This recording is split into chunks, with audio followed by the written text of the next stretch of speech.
திருக்குறள் 2வது அதிகாரம் வான் சிறப்பு. 16வது குறள்.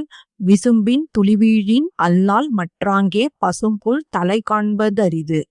வானத்திலிருந்து மழைத்துளி விழுந்தால் அல்லாமல் உலகத்தில் ஓரறிவு உயிராகிய பசும்புல்லின் தலையையும் காண முடியாது. அடுத்த குறள். நெடுங்கடலும் தண்ணீர்மை குன்றும் தனிந்தெழிலி தான் நல்காதாகிவிடின். மேகம் கடலிலிருந்து நீரை கொண்டு அதனிடத்திலே பெய்யாமல் விடுமானால் பெரிய கடலும் தன் வளம் குன்றி போகும். அடுத்த குறள். சிறப்போடு பூசனை செல்லாது வானம் வரக்கு மேல் வானோர்க்கு ஈண்டு. மழை பெய்யாமல் போகுமானால் இவ்வுலகத்தில் வானோர்க்காக நடக்கும் திருவிழாவும் நடைபெறாது, நாள் வழிபாடும் நடைபெறாது. அடுத்த குறள். தானம் தவம் இரண்டும் தங்கா வியனுலகம் வானம் வழங்காதெனின்.